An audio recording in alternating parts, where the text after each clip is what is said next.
आचार्य चरण कमलेभ्यो नमः। श्री साई जी परम दयालवे नमः। श्री गुरुभ्यो नमः। श्रुति स्मृति पुराणानाम् आलयं करुणालयं नमामि भगवत्पादं श्रीवल्लभं लोकवल्लभं वल्लभं विठ्ठलाचार्यं श्रीकृष्णं बादरायणं सूत्रभाष्यकृतौ वन्दे भगवन्तव पुनः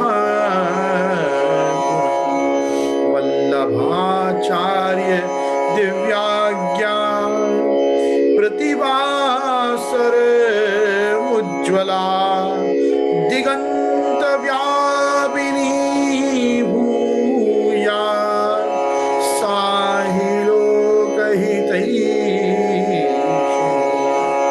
सर्वदेश दशाकाले अव्याहत पराक्रमा वल्लभाचार्य दिव्याज्ञा वर्धतामभिवर्धताम्।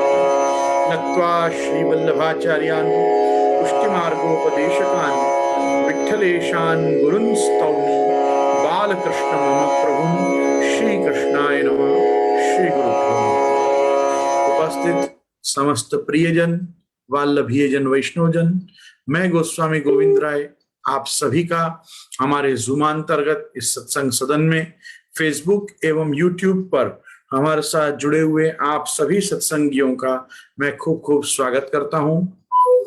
कल हम बहुत से कारणों से एकत्र नहीं हो पाए।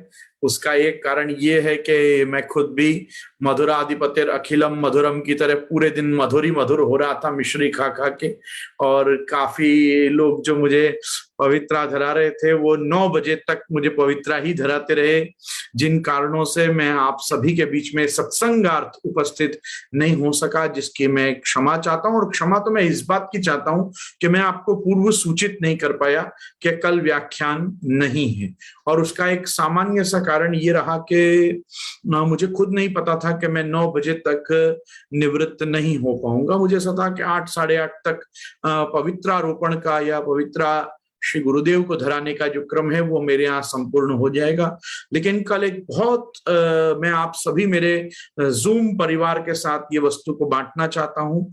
देश विदेश फेसबुक के और यूट्यूब के माध्यम से जो मेरे साथ जुड़े हुए हैं, कल हमारे लिए एक बहुत स्वर्णिम अवसर था कि भक्ति सेतु हवेली के पुनीत प्रांगण में करीबन 1.5 वर्ष के बाद, मतलब हम कह सकते हैं कि 1.5 साल के बड़े अंतराल के बाद हमारे यहाँ करीबन 450-500 वैष्णवों ने महाप्रसाद लिया।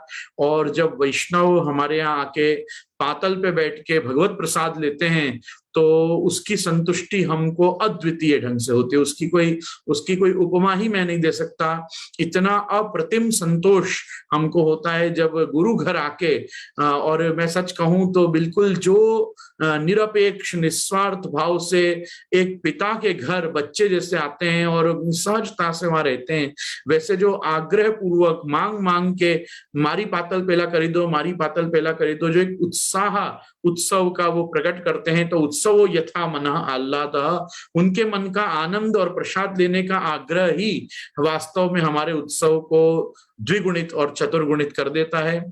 तो हमको कल बहुत ही हमारा सौभाग्य रहा भक्ति सेतु आचार्य परिवार का कि वैष्णवों ने हमारा मान रख के और कोरोना काल का डर छोड़कर, मतलब कल तो मैंने देखा था कि 90% लोग बिना मास्क के भी आ गए थे, इतना स्वस्थ संसार को और समाज को समझ रहे थे। तो जो भी हो, कहने का तात्पर्य 1.5 साल बाद हमारे घर में ये अवसर आया।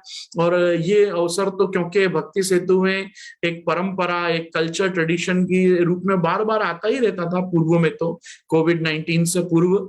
लेकिन इतना बड़ा अंतराल चला गया और मुझे बहुत खेद रहा इस बात का कि गत वर्ष हमारे यहाँ अन्नकूट में इतना सुंदर क्रम होता है, करीबन 700 से 800 वैष्णव ठाकुर जी की सखड़ी महाप्रसाद अन्नकूट के बाद वहीं उसी क्षण बैठ के लेते हैं और बहुत सानंद प्रभु सारी सेवा और सेवा क्रम को अंगीकार करके अन्नकूट विजय करके जब आप पुनश्च निज मंदिर में पधारते हैं तो बालकों की तैयारी और वैष्णवों की पातल एक साथ हमारे भक्ति सेतु के प्रांगण में होती है। यहाँ बालकों की तैयारी भीतर पधारती है और हाथों हाथ वहीं पर 700 सवा 700 आदमी 3-4 पंगत करके और बहुत सुंदर ढंग से जो कणिका महाप्रसाद, सखड़ी महाप्रसाद लेते हैं, वो सुख हम अपनी आंखों से गत वर्ष नहीं देख पाए। हमने पहली बार इतना छोटा सा अन्नकूट, बस यूं समझो कि वास्तव में वो भगवत सुखार्थ भगवान ने ही अंगीकार करके और मांग के रोग लिया, मतलब काहू अति संकोच ते सजिजर राख्यो गे और मांग मांग सब पे लियो प्रकट जनायो नेह। तो जो बस वो प्रकट जनायो नेह की जो लीला थी उतनी ही हमारे साथ हो पाई, लेकिन जो स्नेह का वास्तविक स्वरूप है सखड़ी, और वो जब घर आए वैष्णव वो सखड़ी का महाप्रसाद लें तो जो एक गोवर्धन पूजा और अन्नकूट के आनंद की संपूर्ति का एक स्वरूप बनता है, वो हम गत वर्ष हमने बहुत मिस किया।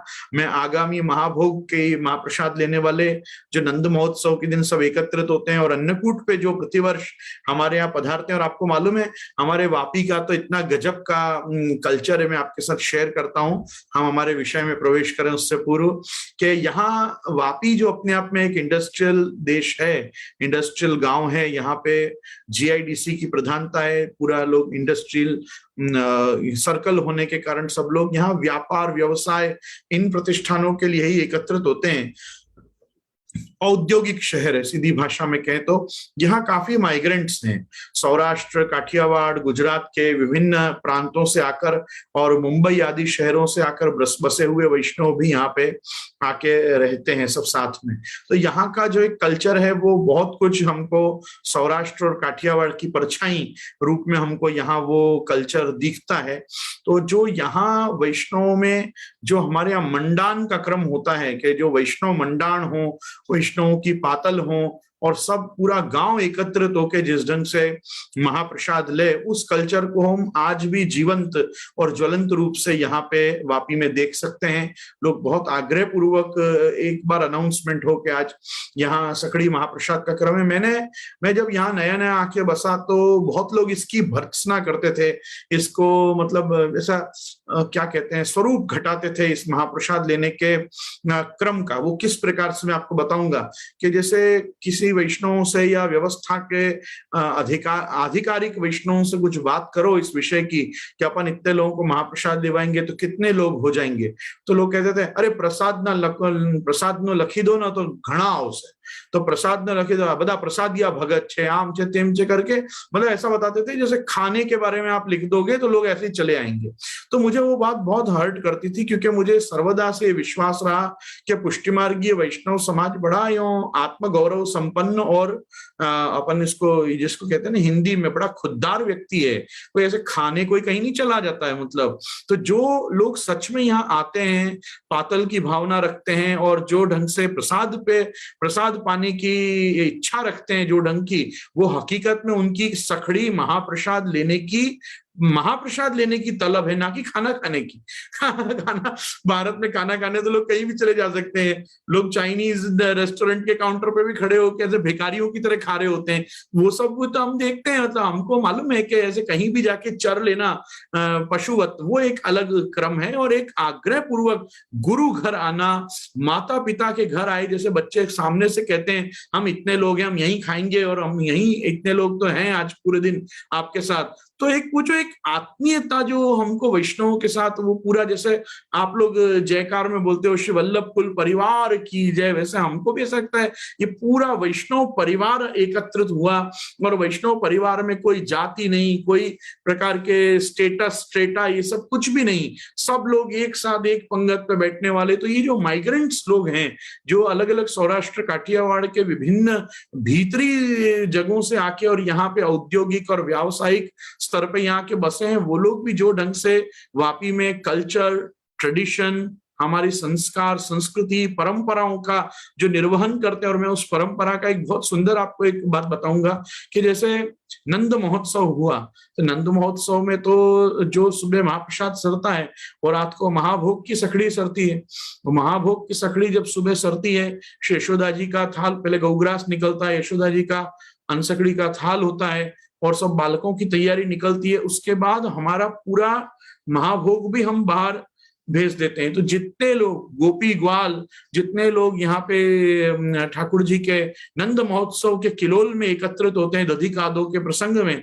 वो सब दर्शन खुलने से पहले सकड़ी महाप्रसाद लेते हैं सुबह सुबह। मतलब ये 7-8 बजे की घटना है। 7-8 बजे से हमारे यहाँ सुबह महाप्रसाद लेना लोग स्टार्ट हो जाते हैं और करीबन 9:30-10 बजे के आसपास छठी पूजन होने पर, यशोदा जी पधारने पर नंद महोत्सव के दर्शन खुलते हैं और फिर सब लोग दही से स्नान कर करके अपने अपने घर चले जाते हैं। लेकिन जब तक नंद महोत्सव चलता है तब तक महाभोग की सखड़ी का महाप्रसाद भी हमारे यहाँ पाठशाला में और आचार्य चरण के चौक में चलता है।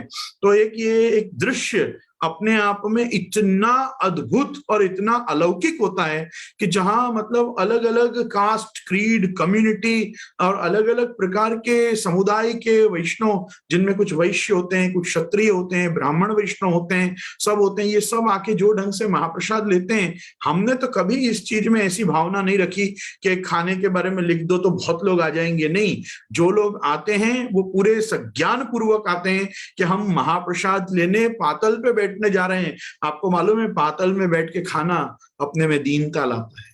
पातल पे बैठ के, जमीन पे बैठ के खाना दरी बिछा के, ये हमारे में दास भाव लाता है। आपने देखा होगा आज के समय में सामान्य घरों में भी नीचे बैठ के भोजन करने की परंपराएं चली गई हैं।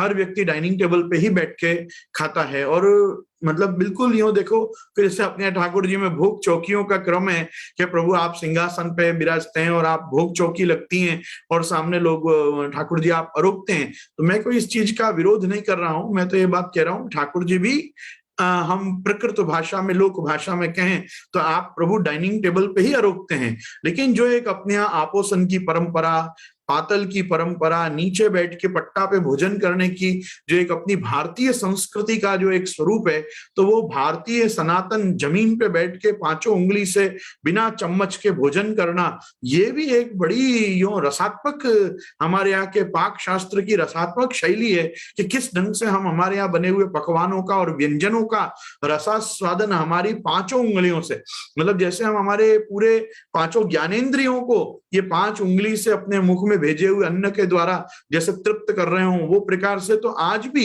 ये एक जो वैष्णव जगत सब साथ में बैठ के 2-2, 3-3 पंगत होके, और प्रति पंगत में पातल सजने के बाद जो श्री गोवर्धन नाथ की जय, श्याम सुंदर श्री हमने महारानी की जय, वल्लभाधीश की जय, कि जयकार शुरू होने के बाद भोजन करना, ये सब आप देखो ये कल्चर अब बहुत कम है। एटलीस्ट मेट्रोपॉलिटन सिटीज में और कॉस्मोस में तो आपको ये चीज देखने को नहीं मिलेगी। तो मैं इसलिए मेरे सिद्धांत रहस्य के विषय को रोक कर भी मैं इस समय 5 मिनट इस चीज के लिए आपके साथ शेयर कर रहा हूं, दे रहा हूं। मैं इसको बड़ा हमारे वापी का सौभाग्य मानता हूं और हम बहुत गर्वान्वित फील करते हैं हम कि ये हमारे यहाँ आज भी श्री महाप्रभु जी हमको ये दिन दिखा रहे हैं कि इतने वैष्णव आग्रह पूर्वक सकड़ी महाप्रसाद लेने आते हैं। प्रसादिया भगत होना ही चाहिए व्यक्ति को। अगर कोई ये कहता है कि वदा प्रसादिया भगत छे, क्योंकि प्रसाद लेना ही हम पे कृपा हुई है, हम पे ठाकुर जी ने दृष्टि करी है, हमको ठाकुर जी ने देखा कि आज हम आए,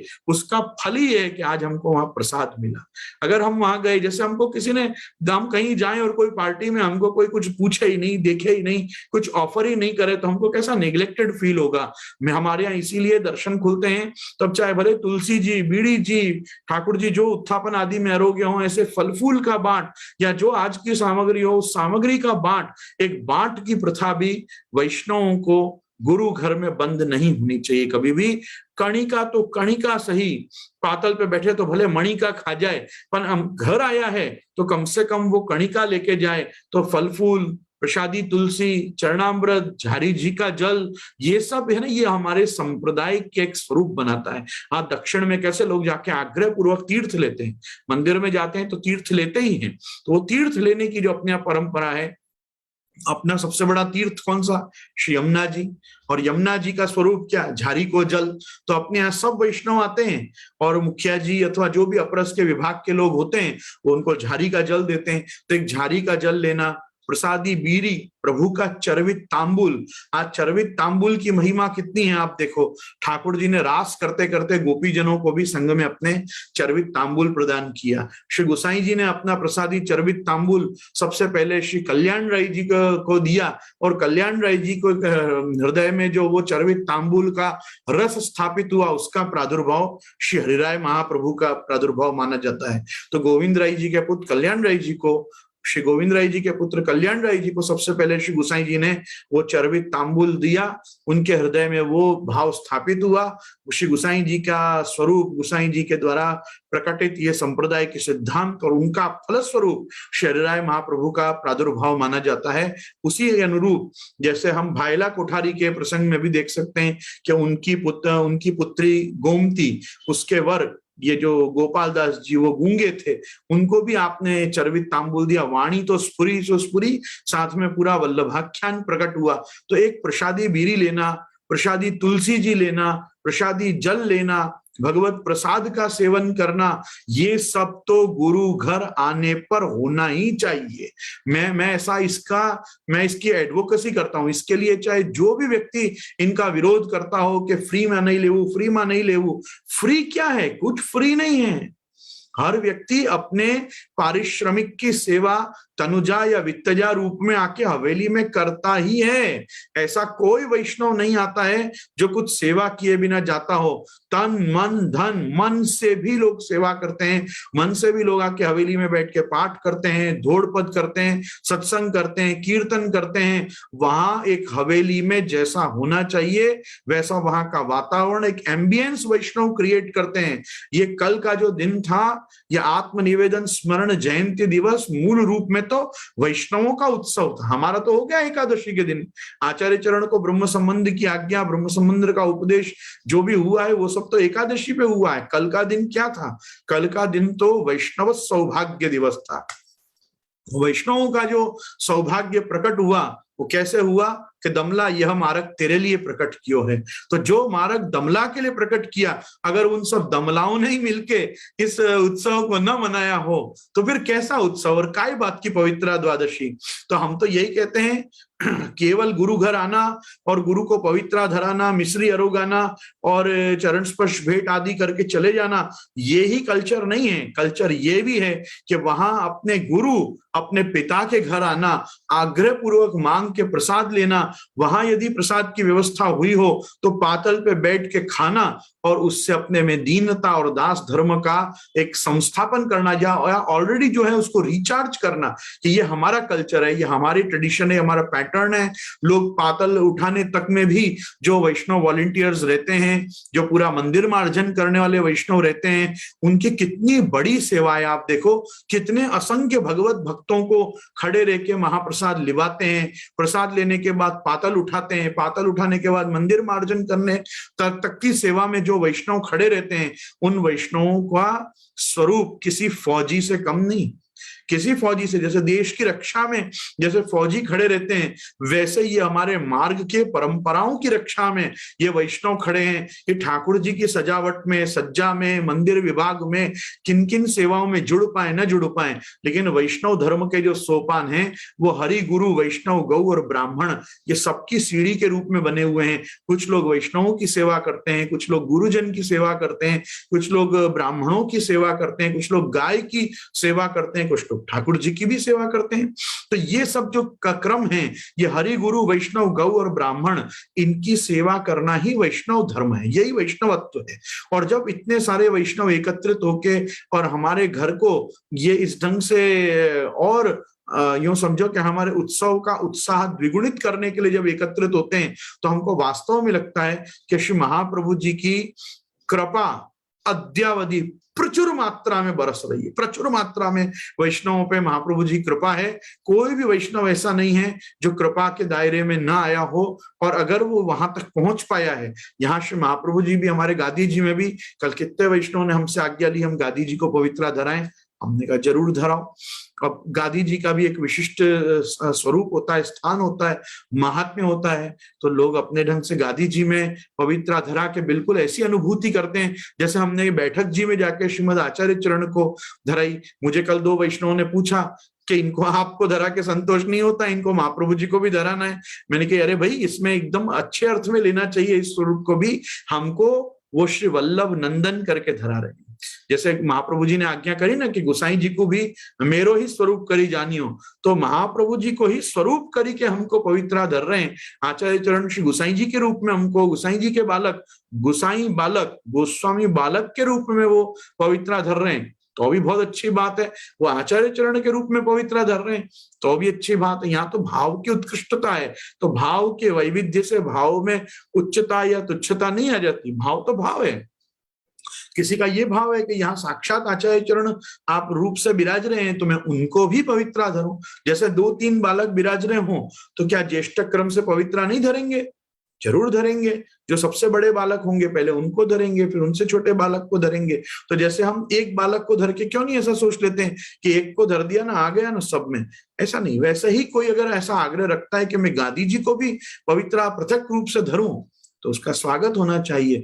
मैं ये बात इसलिए कह रहा हूं आप सबसे, ये जो 2-3 दिन हैं अभी रक्षाबंधन तक, ये तो खास दिन हैं। जिनके पवित्रा धरने रह जाएं, वो लोग 11 और 12 पे जो लोग ठाकुर जी को अथवा गुरुदेव को न धर सकें, वो लोग तो रक्षाबंधन पर्यंत जाके बालकों को पवित्रा धर ही सकते हैं। मैंने तो आपसे उस दिन भी 2 दिन पहले भी शेयर किया था कि हम नवमी के पलना तक हम ठाकुर जी को पवित्रा धराते हैं। और निधि स्वरूपों में यही क्रम है कि अगर हम 2-3 दिन बाद, 4 दिन बाद भी ठाकुर जी में सन्मुख होते हैं पवित्रा 12 के, तो नवमी के पलना के पहले तक हम इस वर्ष के पवित्रा श्री ठाकुर जी को जरूर धराते हैं। तो ये पवित्रारोपण का जो हमारा महोत्सव कल गया, ये आत्मनिवेदन स्मरण जयंती दिवस, ये वास्तव में वैष्णव महामहोत्सव है।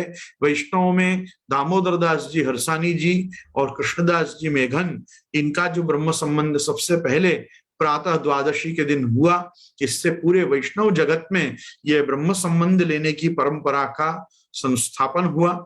और वैष्णव जगत से मेरा कहने का तात्पर्य है आचार्येतर जो समुदाय संप्रदाय से जुड़ा हुआ है, मुखिया जी, भितरिया जी, खवास वर्ग और समाधानी अधिकारी झपटिया वर्ग, अपने यहाँ की कोई पोस्ट पे भी ऐसा व्यक्ति सेवा में नहीं होता जो ब्रह्म संबंधी न होता हो। तो हमारे यहाँ जितने भी सेवक, टहलुआ, प्रचारक, मुखिया जी शीर्ष स्थान से लेकर अधिकारी जी पर्यंत जितने भी लोग होते हैं, वो लोग भी सब गोस्वामी बालक को एक साथ एकत्रित होके गादी जी में पवित्रा धरे बाद बालक जब अपने गादी तकिया पे स्थान में विराजते हैं, जैसा श्री गोसाई जी की वार्ताओं में आता है कि तब आप अपनी बैठक में पधारी के गादी तकिया पर विराजे, तो वो पद्धति से जब बालक भी स्थिर हो जाते हैं, तब अपने बड़े मुखिया जी, छोटे मुखिया जी, चरण स्पर्शी अन्य लोग, रसोईया, बाल भोगिया, दूधघरिया, जो लोग पहले अपरस विभाग के होते हैं, वो अपरस विभाग के बाद में झापट से लेके अधिकारी जी पर्यंत सब लोग आके पवित्रा हम बालकों को धराते हैं। वो लोग सब पोस्ट के जो अपनी अपनी सेवा में तैनात किए गए, नियुक्त किए गए लोग हैं, वो जब पवित्रा धरा लें, उसके बाद जितने भी वडील वैष्णव खड़े होते हैं वो वडील वैष्णव धराते हैं। उनमें भी सीनियर सिटीजन्स के साथ आदि व्याधि उपाधि से जो जो पीड़ित हैं वो पहले धराते हैं, बाद में बच्चों का और छोटी उम्र के लोगों का क्रम आना चाहिए या आता है। और हम अभी भी ये तो परंपरा वापी में मेंटेन करते ही हैं कि जितने भी बड़े बूढ़े सीनियर सिटीजन वैष्णव हैं, पहले वो लोग आगे आके पवित्रा धरें, क्योंकि क्यों अकारण उनको ज्यादा देर खड़े रखना। तो ये सब ह्यूमन ग्राउंड्स पे भी विचार करते हुए, ह्यूमैनिटी रखते हुए ही वैष्णविज्म हम जी सकते हैं, वैष्णविज्म रख सकते हैं। तो हमको सबसे पहले, मैं तो दर्शन के लिए भी लोगों को यही कहता हूँ, 4-4 कीर्तन हिंडोला में दर्शन खुले रहते हैं, खूब समय रहता है, कोई पढ़ा पढ़ी करने की जरूरत नहीं है। लेकिन सबसे पहली सभ्यता और समझ तो वैष्णव समाज में ये आनी चाहिए कि हमारे में जितने भी इस समय बड़ी उम्र के लोग खड़े हैं, हम पहले उनको आगे भेजें, पहले वो लोग सब आनंद से ठाकुर जी के दर्शन करके नयनाभिराम हो लें, वो तृप्त हो जाएं, फिर हमको भी दर्शन ठाकुर जी कृपा करके देंगे। देखो, हम श्री स्वामी जी के यूथ में हो ना हो, हम श्री यमुना जी के यूथ में तो हैं ही, हम श्री यमुना जी में तो हैं। यमुना जी का कार्य क्या है? सबन को आगे करना। तो कहत सबंसो आओ आओ जो क्रम है वो पहले आओ आओ ही नहीं, पहले जाओ जाओ भी थोड़ा आप सबों को मेंटेन करना चाहिए। पुष्टि मार्गीय संस्थानों में आप कहीं भी जाओ, प्रतिष्ठानों में, मंदिरों में, हवेलियों में दर्शन करने, आपने देखा होगा सबसे ज्यादा इनडिसिप्लिन्ड लोग अपन ही होते हैं। सबसे ज्यादा वहां पे एक दूसरे पे गिर जाना, पड़ जाना, चढ़ा चढ़ी करना, पहला पहला करना, वो सब क्यों करते हैं? ये एक बहुत विचार का एक विषय है। ये लोग ये सब सभ्यता थिएटर में जाके तरीके से हो जाते हैं, बिल्कुल तरीके से रहते हैं। जब ये थिएटर में जाते हैं तो वहां शिष्टता से लाइन में भी खड़े रहते हैं, अपनी सीट मिलने तक वहां जाके शांति से बैठते भी हैं। और कोई भी ऑफिस पे चले जाओ, ये लोग बहुत सभ्यता से रहते हैं। पर ये हवेली आ जाते हैं तो ये हवेली आने के बाद ऐसा क्यों एक्ट करते हैं कि इनको हवालात भेजना पड़े, ये मेरे समझ में थोड़ा कम आता है। तो मैं खास आप सबों से कहना चाहूंगा कि अपने चप्पल जूता उतारने से लेकर और कणिका महाप्रसाद लेके बाहर आने तक हाथ खासा करने का विवेक, प्रसादी चीज ऊपर से लेने का विवेक, ऐसा मुंह में हाथ टच करा करा के नहीं लेने का विवेक, बहुत सी चीजें हवेली आने के बाद भी। अभी हमारे यहाँ तो आते ही घुसते ही हवेली में बड़ा तुलसी क्या रहा है। पहले तो एक महानुभाव ऐसे आते थे जो आके सबसे पहले एक तुलसी का पत्ता तोड़ के खुद खा के अंदर जाते थे। एक दिन उनको पकड़ के हमको हाथ जोड़ के रोकना पड़ा कि भैया ये पूजन के तुलसी जी हैं, आप कम से कम इन तुलसी जी को क्षमा करो, इनको भगवत प्रिया रहने दो, भगवत चरण प्रिया रहने दो, तुम खुद आत्म प्रिया इनको क्यों बना लेते हो? और उनको मालूम नहीं क्या भक्ति ऐसी सूझती थी कि हवेली जाना तो जैसे कुछ एक पवित्रता के लिए, जैसे एक तुलसी खा के जाना, तो वैसा। तो मैंने ये सब चीजें बहुत देखा है कि हवेली आकर। अच्छा, एक चीज तो मुझे आज आप सबों से पूछनी है और ये बात मुझे आप सबों से जाननी भी है कि वैष्णव जगत के 70 से 80% लोग भगवत सन्मुख आके आंख बंद करके क्यों खड़े हो जाते हैं? ये प्रश्न का मेरे को जिस दिन समाधान मिल जाएगा, मैं आप सबों को दंडवत प्रणाम करूंगा। पता नहीं क्या मतलब, अगर हमारे कीर्तन करते करते भी किसी वैष्णव पे दृष्टि पड़ जाए, समझो ऐसे तो ठाकुर जी सन्मुख बनी रहती है दृष्टि, पीछे देखो तो एक व्यक्ति आंख बंद करके खड़ा होता है। अरे वज्र मूर्खों के पीठाधीश्वर, आप भगवत सन्निधान में खड़े हो, आप ठाकुर जी के सामने खड़े हो, वहां तो देख लो जो देखने आए हो। अरे पट खोल खोल के, टेरा खोल खोल के 4-4 कीर्तन हम दिखा रहे हैं कि ये है प्रभु, ऐसे श्रृंगार होवे, ऐसे वस्त्र धरे, आज ऐसो क्रम होवे, या प्रकार से विराजें। वो आंख बंद करके क्यों खड़े रहते हैं, ये मुझे समझ में नहीं। इसके लिए इतनी देर लाइन में खड़े थे कि वहां जाएं और वहां जाके हम आंख बंद करके खड़े हो जाएं। तो ये जो एक प्रकार का अंधानुकरण है, ये जो प्रकार का एक बॉलीवुड को देख के कुछ जो हमने हमारे में डाउनलोड कर लिया है, और उसके बाद वो जो बचे 20% लोग हैं, वो तो सीधे चर्च से ही निकल के हवेली आए हुए होते हैं, क्योंकि वो फिर इसी प्रकार से कुछ करते हैं ऐसा करके, और 2-4 पुच्चियां तो ठाकुर जी को फ्री में दे देते हैं ऐसे कुछ करके। मतलब वो इतना इरिटेटिंग होता है, मतलब हमको ऐसा लगता है गोपी जन ऐसा नहीं कर सकते, आप ऐसी बदतमीजी किस प्रकार से कर लेते हैं, मतलब कैसे हम, और ऐसा ये सब तो क्या है। अच्छा देखो, पुष्टि मार्ग में एक चीज का आपने देखा होगा, 90% लोगों से आप मिलो, वो चाइनीज नमस्कार करते हैं, हमको चाइनीज या जापानीज नमस्कार ऐसा नहीं कर पाते हैं, वो कर नहीं पाते, मतलब पता नहीं ऐसा क्या हो जाता है। वो 2 हाथ ऐसा उनका जल्दी से नहीं मिलेगा, पुष्टि मार्गियों का नहीं मिलेगा। वो दुनिया में किसी को चाहे ऐसे राम राम करते हो, कुछ भी करते हो, तो हमको मिलेंगे ना तैसे कुछ भी ऐसे। चाइनीज है, कराटे में कैसे करते हैं ऐसे, ऐसा कुछ ऐसा एक हाथ से, 2 हाथ नहीं। ये सब जो छोटी छोटी चीजें है ना, ये हमको बहुत तकलीफ देती है। क्यों? हम लोग जिस परंपरा से बड़े हुए हैं, हम मतलब पुष्टि मार्गी, अपन पुष्टि मार्गी लोग हैं। अपने आचरण देख के वैष्णवों को पता चलना चाहिए कि ये पुष्टि मार्ग के वैष्णव हैं। अपन ऐसा करेंगे, ऐसा क्या करेंगे, मतलब इसमें क्या आ रहा है, और ऐसा क्यों नहीं मिल पा रहे हम किसी को। ये सब चीजों पे आप कभी विचारना, क्यों हम अपने ही लोगों को धक्का मार के पहले हम दर्शन करने का आग्रह रखते हैं। 4 पद वैसे ही दर्शन होने वाले हैं, कुछ ऐसा तो नहीं एक पद के बाद सजावट बदल जाने वाली हो, ठाकुर जी बदल जाने वाले हो, सब तो वो सब है ना, 4 पद ऐसा ही रहने वाला है। तो ये सब चीजों पे कभी आप विचार करना। आपके बड़े बूढ़ों के साथ, आपके दादा दादी के साथ कोई ऐसा करके आगे निकल जाए, आप उसकी बोची पकड़ के उसको कहोगे कि तारा में सभ्यता न थी। आप दूसरों की दादी को और दादा को धक्का मार के जब आगे आने का प्रयास करते हो तो कम से कम वहां वैष्णवत्व रखो, कम से कम इंसानियत जिसको कहते हैं कि थोड़ी मानवता रखो कि नहीं भाई हमसे बड़े खड़े हैं, वडील खड़े हैं, एज में भी बड़े हैं, पद में भी बड़े हैं और भाव में भी हमसे बड़े हैं, इनका भाव हमसे ज्यादा है। इतनी मरते गिरती हालत में भी ये चल के हवेली तक आए। हमको जरा सी कुछ प्रॉब्लम होती है तो कहते हैं आज हमारी तबीयत सारी नती काले जईस। ये बेचारे अपनी कमर की समस्या, घुटनों की समस्या, चलने की समस्या, आयुष्य की समस्या, सारी समस्याओं के बावजूद भी भगवत दर्शन का आग्रह रख के आने वाले जो वडील वैष्णव हैं, उनके भावना का सम्मान करिए, उनको आप आगे भेजिए। ये बात मैं केवल वापी के लिए नहीं कह रहा हूं, वापी में तो फिर भी बहुत सभ्यता है। ये बात मैं ओवरऑल जो मैं भी पुष्टि मार्ग में भ्रमण करता हूं, सर्वत्र देखता हूं, तो मुझे ऐसा लगता है ये सब चीजें नहीं होनी चाहिए। हम पुष्टि मार्गी लोगों के बॉडी लैंग्वेज, हमारे आचार विचार, व्यवहार, वर्तन, ये सबों से पता चलना चाहिए किस गौरवशाली संप्रदाय के हम सदस्य हैं। हम सदस्य हैं, परिवार के सदस्य हैं। आप महाप्रभु जी का परिवार हो, आप श्री गोसाई जी का परिवार हो, आप उनकी नाद सृष्टि हो। आप जो वर्तन करोगे ना, उससे महाप्रभु जी के संप्रदाय को आंका जाएगा, उसका मूल्य गिना जाएगा कि कैसे होते हैं पुष्टि मार्गीय वैष्णव। इसीलिए मैं आप लोगों से आग्रह करता हूं कि अगर मेरे सत्संग में आते हो तो ये सब चीज सुनने की आदत डालो, इन सब चीजों का आत्मविश्लेषण करो, इन सब चीजों के ऊपर आप खुद एक थॉट अपॉन दो, खुद को एक दिन दो पूरा सोचने का कि मुझे मेरे वैष्णवी आचरण में, व्यवहारिक पक्ष में क्या क्या बदलाव की आवश्यकता है।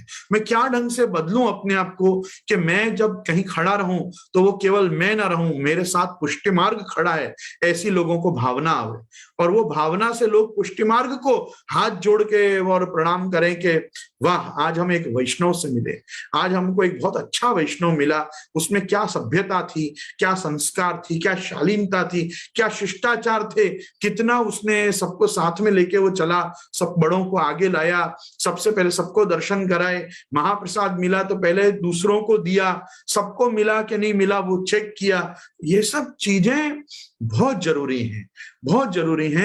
हम पार्किंग तक में विवेक नहीं रखते। हवेली के सामने जो लोग पार्किंग करते हैं, two wheeler parking, four wheeler parking, हाँ तो मैं तो सौभाग्य हमारे यहाँ कि काफी गाड़ियां और टू व्हीलर्स खड़े हो पाते हैं।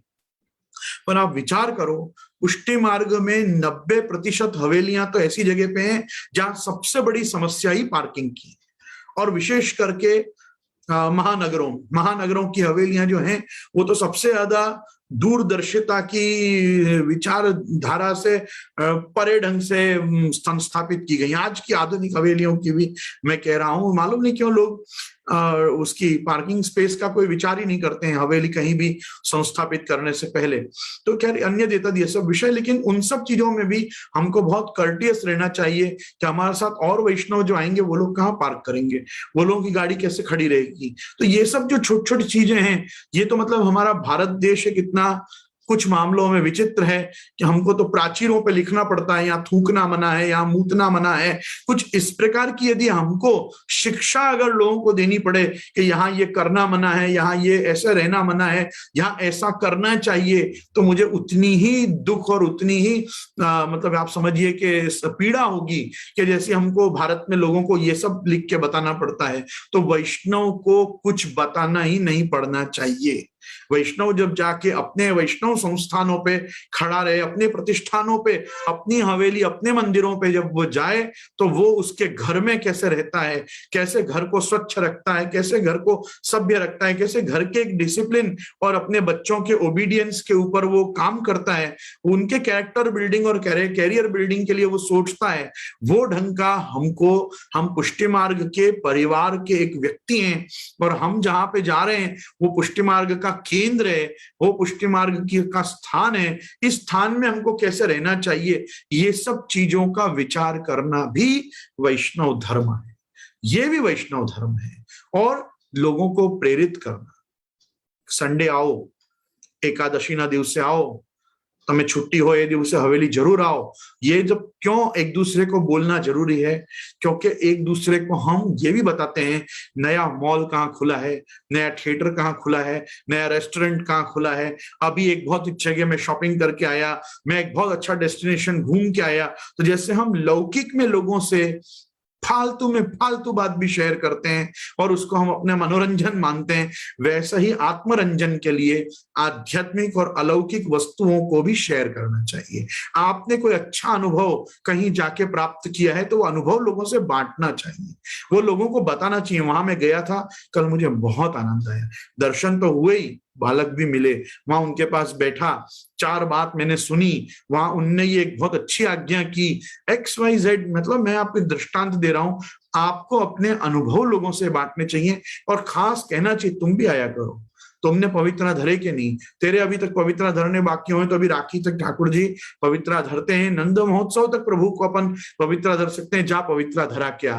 तो इत्यादि चीजों को लोगों को एजुकेट करना चाहिए, लोगों को इन्फॉर्म करना चाहिए, लोगों को इनवाइट करना चाहिए। ये सब भी वैष्णव धर्म है। ये सिद्धांत के रहस्य हो कि ना हो, ये सिद्धांत तो है ही कि हमको एक वैष्णव के ढंग से जब हम अपने आप को रिप्रेजेंट कर रहे हैं, 2 कंठीधारी, तिलकधारी, शिखाधारी और एक भक्तिधारी, हम एक वैष्णव हैं, हम भक्ति को भी अपने हृदय में धारण करके आए हैं, भाव के रूप में उसको जब हम अभिव्यक्त कर रहे हैं, तो हमारी उस भक्ति और भाव के दर्शन से लोग भी पुण्य लाभ को प्राप्त करें, कृतार्थ हों, हमारे साथ जुड़ें, उस चीज में आगे बढ़ें। ये सब कल्चर को बिल्ड करने से आप संप्रदाय को सशक्त कर रहे हो। मैं आपसे ये बात इसलिए कह रहा हूं कि आप अपने आप से पूछो कि आप संप्रदाय को क्या दे सकते हो। किसी हवेली को, किसी वल्लभ कुल को नहीं, वल्लभ कुल हवेलियों को तो सब मिल ही रहा है, जो प्राप्त होना है वो हो जाएगा, आप नहीं दोगे कोई और दे जाएगा, वो बात नहीं है। मेरी किसी भी बात को कोई मेरी व्यक्तिगत अपील मत मानिएगा। मैं आपसे कोई चीज के लिए भी मैं मेरे खुद के स्तर पे या मेरे हवेली या वापी के लिए बात नहीं कर रहा हूं। मैं आपसे एक बहुत जनरल, एक ग्लोबल बात आपसे कर रहा हूं, एक वर्ल्ड पर्सपेक्टिव से मैं आपसे ये बात कर रहा हूं और आपको इसको वर्ल्ड तक पहुंचाना है। आपको हर व्यक्ति को ये मेरी बातें बतानी है कि आज हमारे गुरु के साथ सत्संग में हम एकत्रित हुए थे, आज गुरु ने मुझसे ये मूलभूत बातें पूछी हैं और मैं आपसे पूछता हूं ये बात कि आप में से कितने वैष्णव ऐसे हैं कि जो वैष्णवता की प्रेरणा का स्रोत बन सकते हैं। वैष्णवत्व और वैष्णवता की प्रेरणा का स्रोत यदि आप बन सकते हैं तो आर्द्रार्द्रीकरणत्वम वैष्णवत्वम के उसमें सिद्धांत में आप फिट बैठते हैं। आर्द्रार्द्रीकरणत्वम मतलब गीले कपड़े के साथ सूखे कपड़े को रखा जाए तो सूखा कपड़ा भी गीला हो जाता है। तो वो अगर कोई भक्ति भाव से भरा हुआ व्यक्ति है, उसके पास आके कोई बैठता है तो उस भक्ति की जो वर्षा है, उस भक्ति बिंदु की जो वर्षा उस पे है, उसके बिंदु कणों के लाभ से उसका चित्त और उसका हृदय भी एक वैष्णव की तरह आप्लावित हो जाता है, वो भी वो वैष्णव हृदय बन जाता है। तो आपका ये प्रश्न, मेरा जो प्रश्न है आपसे वो ये है कि आपने कितने वैष्णवों को वैष्णव बनने के लिए प्रेरित किया है, कितने सज्जनों को और सद्धर्म परायण सत्कर्म के आग्रही पुण्य कर्मा लोगों को आपने वैष्णव में बनाने में आप हेल्पफुल रहे हो, इसका आपको जरूर विचार करना चाहिए। क्योंकि ये भी एक महाप्रभु जी की सेवा है। केवल भगवत सेवा करना, जप पाठ करना, कीर्तन करना, अपने घर पुष्टाए हुए ठाकुर जी की सेवा करना, खुद ब्रह्म संबंधी हो जाना, ये सब तो स्वार्थ है। ये सब तो भले आध्यात्मिक और आधिदैविक स्वार्थ हो, पर ये तो तुम्हारा व्यक्तिगत स्वार्थ है। आप सेवा कर रहे हैं आपके सुख के लिए, आप भजन पाठ कर रहे हैं, भगवान नाम ले रहे हैं आपके उत्थान और उद्धार के लिए। आप इससे संप्रदाय की सेवा नहीं कर रहे हैं, आप खुद की सेवा कर रहे हैं। आप जब ठाकुर जी की सेवा करते हैं, आप जब अपने घर में कोई भी प्रकार का पुष्टि मार्गीय धर्मानुष्ठान आप स्वीकार के अपने जीवन को उस रूप में ढालते हैं, तो ये फिर भी एक बहुत ये व्यक्तिगत व्यवस्था है। कोई व्यक्ति कहे कि मैं जितना कमा रहा हूं मैं मेरे परिवार में लगा तो रहा हूं, तो भाई परिवार भी तो तेरा ही है, पर तो समाज के उत्थान और उद्धार और कल्याण के लिए, समाज सेवा के लिए जैसे पृथक रूप से भी कुछ द्रव्य वहां लगाना चाहिए, कुछ प्रकार का दान धर्म आदि करना चाहिए, वैसा तुम अभी जो वैष्णव जीवन जी रहे हो वो अपने खुद के जीव कल्याण के लिए और अपने साथ के आत्मीय जनों के कल्याण के लिए आप जी रहे हो। लेकिन ये आत्मीय जन आपके स्वीय जन परिजन, जिनका मतलब वसुधैव कुटुंबकम के रूप में विस्तार आप कब करोगे? ये अयम निजः परो वेति गणना लघुचेतसानाम उदार चरितानाम तो वसुधैव कुटुंबकम की ये जो सदादृत भावना है सनातन धर्म की, इसमें अपने धर्म से दूसरों को परिचय कब कराओगे? कब लोगों को प्रेरित करोगे? और किसी को प्रेरित करने के लिए स्वयं भी उसमें निष्णात होना पड़ेगा, स्वयं उसमें थोड़ा दृढ़ होना पड़ेगा, स्वयं उसमें हमको परिपक्वता अपने अंदर भी प्रकट करनी पड़ेगी। जैसे हम किसी से एक्सपेक्ट करें कि वो हमको बहुत कल्चर्ड दिखे, तो पहले हमको मैच्योर होना पड़ेगा। हमको उस पर्टिकुलर फीलिंग के लिए अपने में जिस ढंग से मैच्योरिटी दिखाना जरूरी है, वो ढंग से ही लोगों में भी हम अगर कुछ एक्सपेक्ट कर रहे हैं कि उनमें वो सब चीजें आए, तो अपन को वो चीजें करना बहुत जरूरी। देखो ऐसा है, लौकिक दृष्टांतों के साथ बहुत से लोग बोल रहे हैं इस समय।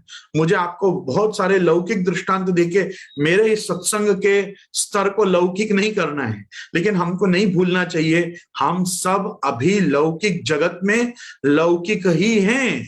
हमको ठीक है, कभी कभी होता होगा कोई आध्यात्मिकता या अलौकिकता का संस्पर्श, और उस स्पंदन से हम बहुत ज्यादा प्रेमाप्लावित होकर ठाकुर जी में और हम रिचार्ज होकर आगे बढ़ते होंगे, पर वो हमारी नित्य स्थिति नहीं है। हमारी नित्य स्थिति तो संसारी की ही है। हम संसार में ही हैं, सांसारिक पदार्थों से, जागतिक सुखों से जिनसे हम अभिभूत हैं, हम उन्हीं चीजों को अभी प्रभु में लाके लगा के और समझ रहे हैं कि हम खूब लाड़ लड़ा रहे हैं ठाकुर जी को। लेकिन ठाकुर जी वास्तव में भाव के भूखे हैं, वो अपने भाव के परिमाण को देखते हैं। तुमने प्रकार और परिमाण तो खूब पुष्टि मार्गीय परिप्रेक्ष्य में सुंदर लाके खड़ा कर दिया, लेकिन वहां पुष्टि मार्गीय भाव की प्रचुरता में यदि इतनी सी भी कमी रही तो हमारा पूरा कार्य व्यापार बेकार हो जाता है। भक्ति मार्ग में इस पूरी चीजों के लिए श्री वल्लभाचार्य मते फलम तत्प्राकट्य मात्रा व्यभिचारी हेतु प्रेमैव तत्रोपयुक्ता नवधोक्त भक्ति तत्रोपयोगो खिल साधना नाम यह कुर्यात सुंदराक्षीणाम भवने लास्य नर्तने तासाम भावनया सिद्ध सही सर्व फलानुभाग। तो फल का अनुभव जो है वह यह कुर्यात सुंदराक्षीणाम भवने लास्य नर्तने तासाम भावनया नित्यम सही सर्व फलानुभाग। नित्य हमको ये अनुभव करना है कि कैसे ब्रज सीमंतियों के, ब्रज गोपिकाओं के, ब्रजांगनाओं के, ब्रजरानियों के और ब्रजनारियों के घर में प्रभु किस ढंग से लास्य हास्य परिहास और विलास करते आप डोलते, वैसा प्रभु अपने घर में कब करते हमको दर्शन देंगे। और वो दर्शन का जो अनुभव हो और उससे जो हमको एक प्रकार का चैन मिले, एक प्रकार की आनंदानुभूति, भजनानंद से संपुटित एक स्वरूपानंद की प्राप्ति से हमको जो भगवान की लीला का अद्भुत ललित ललाम प्राप्त हो, उस लावण्य सुधा रस का पान करने के लिए जो भी आप उद्यम से लेकर उपद्रव पर्यंत ठाकुर जी के ऊपर कर रहे हो, उसमें अनुभूति ही सबसे बड़ा प्रमाण है कि आपको क्या अनुभूति हो रही है। और यदि अनुभूति आपकी बहुत शुद्ध है, अनुभूति यदि आपकी सत्य है, अनुभूति यदि आपकी निरंतर है, तो वो एक दिन आपकी शाश्वत अनुभूति के रूप में परिणित होगी। और हम भी 252-84 वैष्णवों की तरह कभी ठाकुर जी से बात कर पाएंगे। अभी ठाकुर जी से हम बात नहीं करते, ऐसा नहीं है, अभी हम ही बोलते रहते हैं। प्रभु जब हमसे बोले तब हम अनुभव करेंगे कि हाँ, अब हम कहीं 85 में या 253 में कहीं ना कहीं हम आए खड़े हुए। तो ये ढंग से मैं सिर्फ आप सबको आज के दिन, मेरे ग्रंथ में तो जहां मैं जा पाऊंगा चला ही जाऊंगा, लेकिन मैं इन सारी वार्ताओं के माध्यम से मैं आपको ये बताना चाहता हूं, मेरे साथ बांटना चाहता हूं कि मैं चाहता हूं संघ के सभी वैष्णव मेरे साथ जुड़े हुए, यूट्यूब पे, फेसबुक पे और आप सब जूम सभा में नित्य पधारने वाले आप सभी वैष्णव, आप लोगों को देखकर 2-4 नए व्यक्ति तो जीवन में अपने जीवन को वैष्णव जगत के अनुरूप परिणित करने में संकल्पबद्ध होने ही चाहिए। ऐसा संकल्प आप सबका होना चाहिए। आज कितने वैष्णवों को मैं देख रहा हूं सत्संग में रोज बैठते हैं, तिलक लगाने शुरू हो गए। कम से कम एक भाव तो आता है हम सत्संग में जा रहे हैं। भले हम घर बैठे बैठे सत्संग का यूं समझो कि इस सत्संग रस का पान करेंगे, हम कुछ भक्ति रस का पान करेंगे, लेकिन हम कोई चीज में जुड़ रहे हैं, वहां हम जा रहे हैं, तो हम क्यों ना तिलक लगा के बैठे।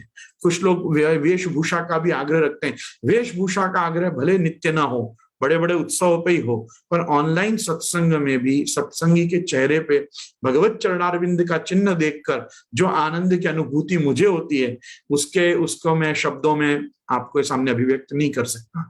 मुझे ऐसा लगता है जैसे मैं किसी व्यक्ति के माथे पे तिलक देखता हूं, मुझे लगता है ये अनाथ नहीं है, ये सनाथ, इसके माथे पे ठाकुर जी विराज रहे हैं, ये लावारिस नहीं है, ये किसी न किसी की धरोहर लेके बैठा है, और वो धरोहर का चिन्ह जो है ये भगवत पादाकृति है, इसके माथे पे ठाकुर जी विराज रहे हैं। घर में ठाकुर जी हो के ना हो, हृदय में ठाकुर जी हो के ना हो, पर भगवत चरणारविंद की ये दो ऊर्ध्व पुंड्र की रेखाएं इतना तो शाश्वत रूप से बताती हैं कि इसके माथे पे ठाकुर जी विराज रहे हैं, और जिसके माथे में ठाकुर जी विराज रहे हैं ना, वो कभी ना कभी हृदय में जरूर पधारेंगे ही, और हृदय में एक बार पधार गए ना, फिर तुम्हारे माथा पे तिलक हो के ना हो, तुम्हारे माथे पे बिल्कुल भगवत चरणारविंद का चिन्ह उसी प्रकार सर्वदा दिखेगा जैसे कालिया जैसे के भी माथे पे महाप्रभु जी ने तो नाम लिख दिया, काली ये फणी माणिक्य रंजित श्री पदाम्बुजा।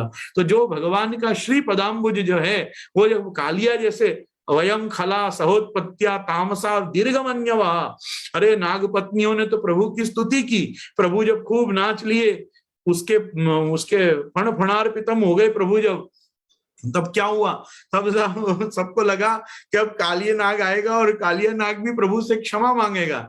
उसने कोई क्षमा मांगी? उसने कोई क्षमा प्रभु से नहीं मांगी। उसने भगवान से एक ही प्रश्न पूछा, वयम खलाहा, हम सब जो नाग होते हैं, सर्प होते हैं, हम बहुत दुष्ट होते हैं, वयम खलाहा सहोत्पत्तिया, हम उत्पन्न होते ही महादुष्ट हो जाते हैं, तामसा, बहुत तामसी रहते हैं, और दीर्घमन्यवः, हमका हमारा गुस्सा जल्दी से जाता नहीं है, हम बहुत सालों बाद भी हमारा रिवेंज लेते हैं, हम उसका बदला लेते हैं। भाई ये सब हमारे में किसने डाला? ये सब आपकी प्रकृति से हम में आया है। आपने जो प्रकृति बनाई, उस प्रकृति के कारण हमारे में ये सब दोष आए हैं। अब पहले आप उस प्रकृति को निवृत्त करो तो हमारे ये दोष भी जाएंगे।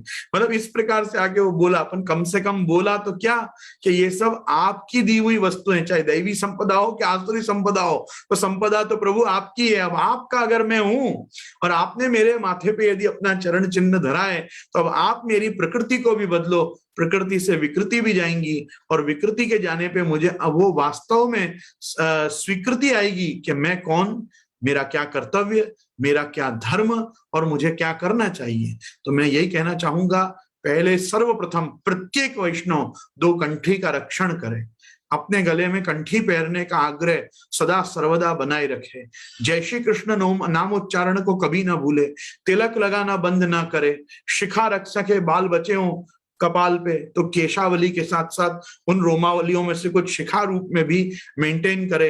ये सब चीजों के द्वारा पहले अपने बाह्य स्वरूप को, और उसके बाद पुष्टि मार्ग से जो प्रेम वो कल्टीवेट करे। पुष्टि मार्ग से पहले प्रेम करो, श्रीनाथ जी से बाद में हो जाएगा।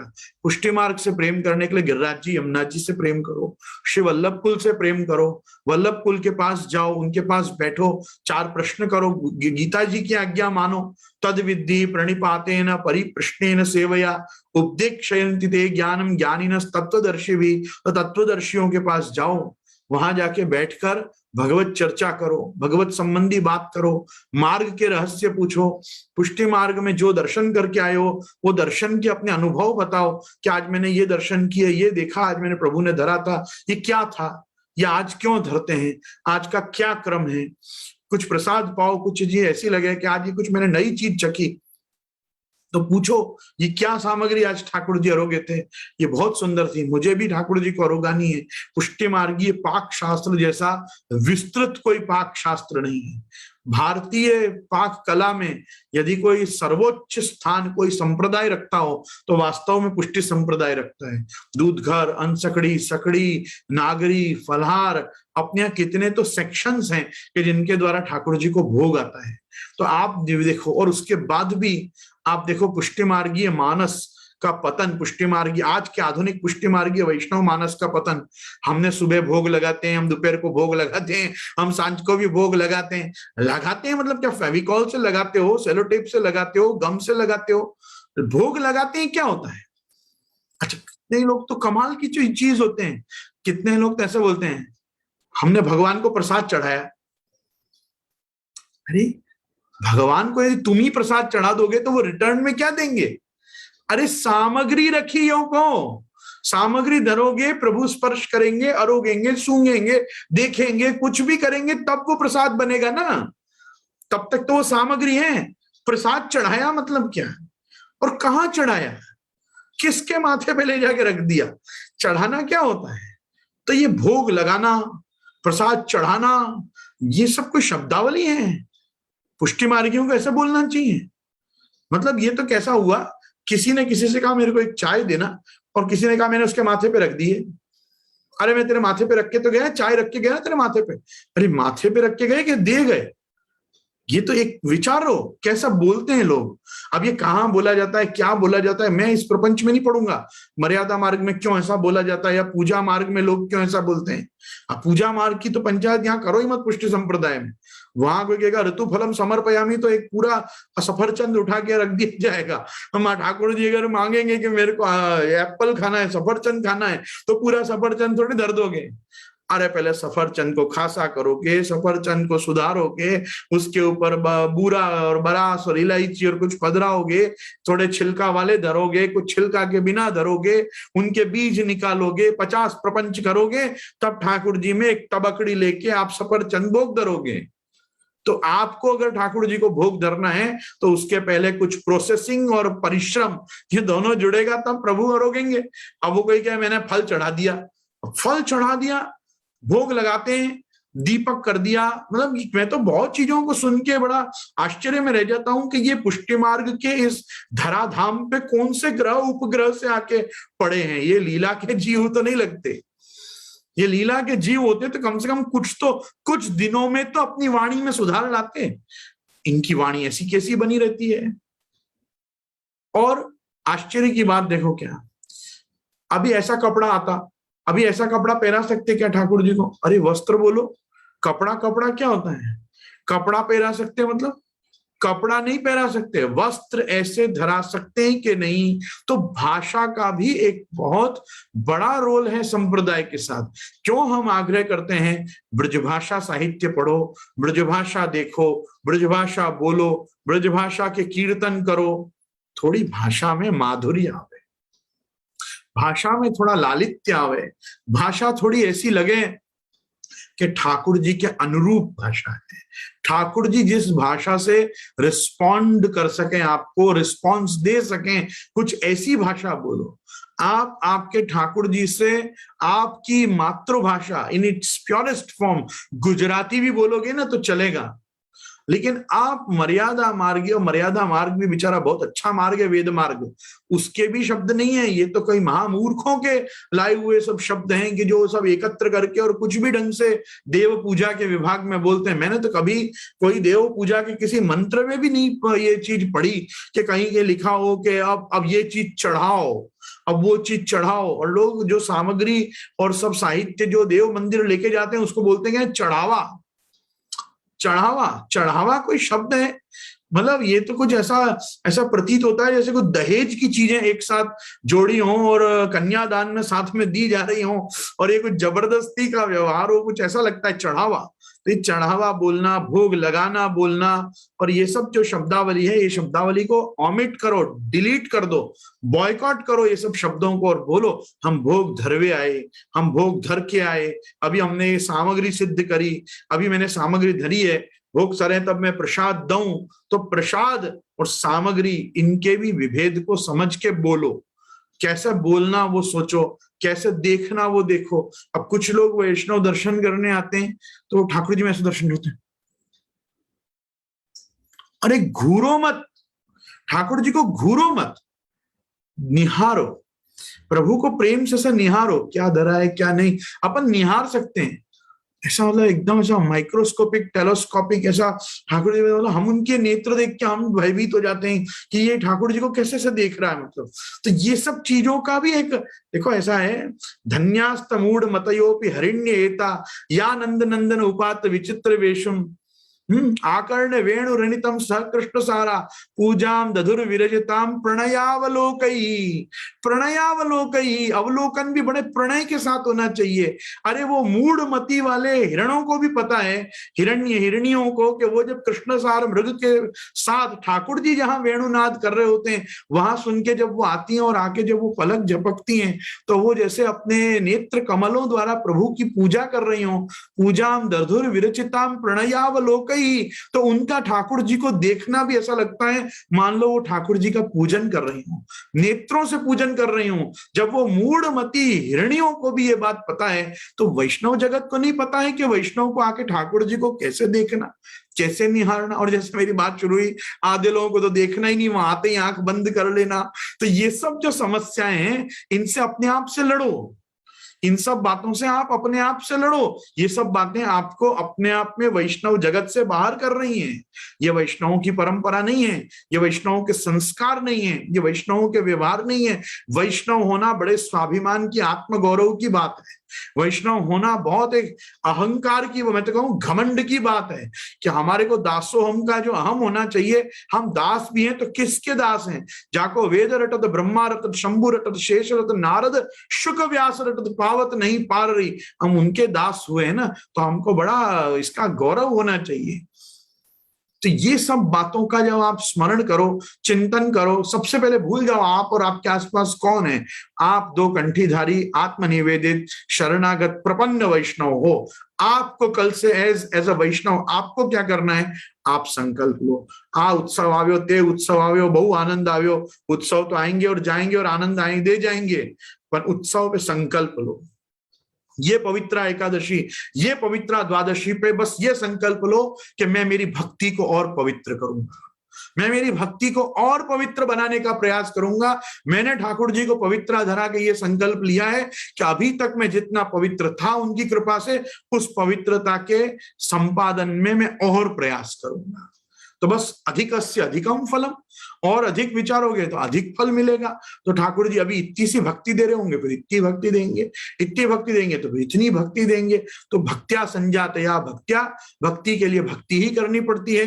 भक्ति प्राप्त करने के लिए और कुछ नहीं करना पड़ता। सेवा करोगे तो भक्ति मिलेगी, भक्ति करोगे तो प्रभु की सेवा मिलेगी। ये सेवा और भक्ति संप्रदाय में अन्योन्याश्रित हैं। तो ये जो एक दूसरे का अन्योन्याश्रय संबंध है, इसका स्मरण करके आप मुझे बताओ कि आपने आज से कौन सा संकल्प लिया। आज चतुरा नागा का उत्सव है। आज नागा सन्यासी के ऊपर कृपा करने के लिए पाड़ा पे भैंसा पे विराज के भी गोवर्धन धर प्रभु तोंड के घना में पधार के कटहल का शाग और टिंडोला का शाग और सीरा और पूड़ी अरोगे प्रभु वहां जाके। तो आज हमको भी कंटोड़ा का शाग, तो कंटोड़ा तेरस कहते हैं ना कुछ लोग इसको, कंटोड़ा तेरस, तो कंटोड़ा कटहल के शाग प्रभु अरोगे, सीरा अरोगे, पूरी अरोगे।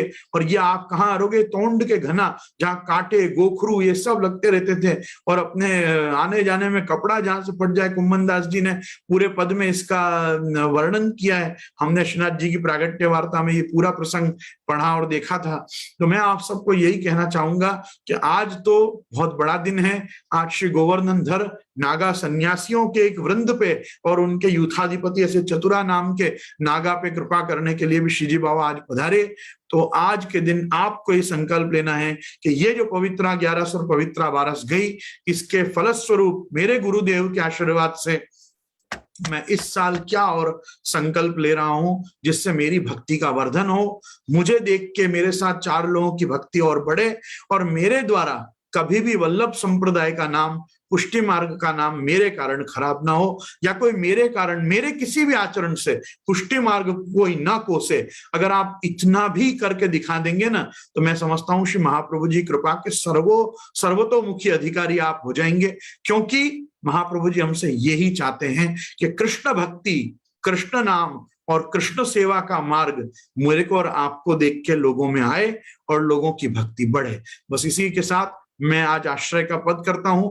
कल से हम विधिवत वापस हमारे ग्रंथ पे आ जाएंगे और रक्षाबंधन पर्यंत हम नित्य साथ में हैं ही। और उसके बाद भी एक बार ये ग्रंथ तो पूरा कर लेंगे, फिर जन्माष्टमी जैसे जैसे पास आएगी तो मैं आप लोगों से आज्ञा लूंगा कि फिर हम कुछ दिन बाद एकत्र होंगे। आइए पहले हम आज आश्रय का पद कर लें, और आप मेरी आज की सब बातों का एक बार पुनः संस्मरण रख के और इसके ऊपर जरूर चिंतन करेंगे। इसी आशा के साथ मैं गोस्वामी गोविंद राय आप सबसे आज्ञा लेता हूं। दृढ़ न चरणन केरो भरोसो, दृढ़ न चरणन केरो श्री वल्लभ नख चंद्र छटा बिन, सब युग मांझ अंधेरो भरोसो, साधन और नहीं आकली में जासो हो ये निवेरो, सूर कहा कहे द्विविध यांधरो, बिना मोल को चेरो भरोसो, दृढ़ न चरणन केरो भरोसो। श्री गोवर्धन नाथ की जय, श्याम सुंदर श्री हमने महारानी की जय, श्री वल्लभाधीश की जय, श्री गुसाई जी परम दयाल की जय। आज के